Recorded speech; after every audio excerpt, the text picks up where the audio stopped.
जब भी हम व्रत रखते हैं और कुछ मीठा खाने का मन हो तो आप ये फटाफट मूंगफली की पंजीरी बना सकते हैं। बनाना बिल्कुल आसान है और बहुत ही जल्दी ये बनके तैयार हो जाती है, जो खाने में भी बहुत टेस्टी लगती है। और सबसे ख़ास बात ये है कि आप इसको स्टोर करके 10-15 दिन के लिए भी रख सकते हैं। तो चलिए बनाना शुरू करते हैं। तो इसके लिए हम 1 कप मूंगफली दाना लेंगे और इसको अब हम लो टू मीडियम फ्लेम पे भून लेंगे। तो हमें इनको तब तक भूनना है कि जब तक इनका कलर हल्का सा चेंज ना हो जाए और छिलका ना निकलने लग जाए। और लगातार चलाते हुए हम बस इसको लो टू मीडियम फ्लेम पे थोड़ी देर के लिए भून लेंगे। और थोड़ी देर के बाद ही आप देखेंगे कि इसका कलर चेंज होने लगा है और आप देख सकते हैं कि आसानी से इनके छिलके भी निकलने शुरू हो गए हैं। तो बस अब हम फ्लेम को ऑफ़ कर देंगे और इनको हम एक प्लेट में निकाल देंगे। और अब हम कढ़ाई में 1 बड़ा चम्मच देसी घी गरम करेंगे। उसके बाद इसमें हम 15-20 के करीब बादाम डाल देंगे और इतने ही हम इसमें काजू डाल देंगे और इनको भी हम हल्का सा घी में फ्राई कर लेंगे। आप चाहें तो इसमें पिस्ता भी डाल सकते हैं या थोड़ा सा सूखा नारियल भी डाल सकते हैं।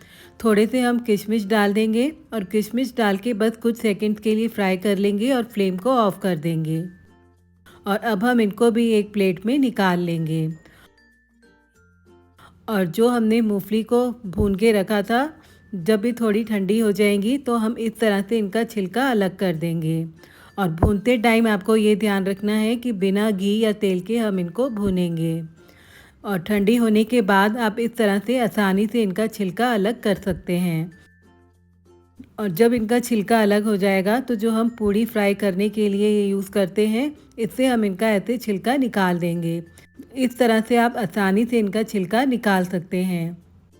और छिलका निकालते समय कुछ दाने मूंगफली के छिलकों में आ सकते हैं, तो आप उनको दोबारा इसमें मिक्स कर सकते हैं। तो आप इस बात का ध्यान रखें। तो इस तरह से हम सारे मूंगफली के छिलके अलग कर देंगे। आप चाहें तो भुनी हुई मूंगफली भी बाज़ार से ले सकते हैं। तो ये हमने इस तरह से सभी मूंगफली के छिलके अलग कर लिए हैं और अब हम इनको ग्राइंडिंग जार में डालेंगे और साथ में हम इसमें आधा कप के करीब चीनी डाल देंगे। चीनी आप अपनी पसंद से कम या ज़्यादा कर सकते हैं। और इनको हम पीस लेंगे। तो आपको एक साथ नहीं पीसना है, थोड़ी देर पीसना है, फिर कुछ सेकंड रुकना है, फिर पीसना है। लगातार अगर आप पीस लेंगे तो मूंगफली अपना तेल भी रिलीज़ कर लेगी और उससे ये हमारा जो पाउडर है थोड़ा ऑयली बन जाएगा। और अब हम इसमें अपने जो ड्राई फ्रूट्स को फ्राई करके रखा था डाल देंगे और 1/4 छोटा चम्मच इसमें हम इलायची का पाउडर डाल देंगे और इन सबको डाल के हम अच्छे से मिला लेंगे। तो जब आप मूंगफली को पीसें तो आपको ये ध्यान रखना है कि लगातार चलाते हुए हमें नहीं पीसना है। थोड़ी देर तक मिक्सी को चलाना है, फिर थोड़ा रुककर फिर दोबारा चलाएं कि जिससे ये तेल रिलीज़ ना करे। आप चाहें तो इसमें थोड़ा सा नारियल का बुरादा भी हल्का सा रोस्ट करके डाल सकते हैं या आप चाहें तो इसमें मखाने भी फ्राई करके डाल सकते हैं। और ड्राई फ्रूट्स आप अपनी पसंद से कोई से भी ले सकते हैं, पिस्ता भी डाल सकते हैं या जो आपको नहीं पसंद हो आप उसको स्किप भी कर सकते हैं।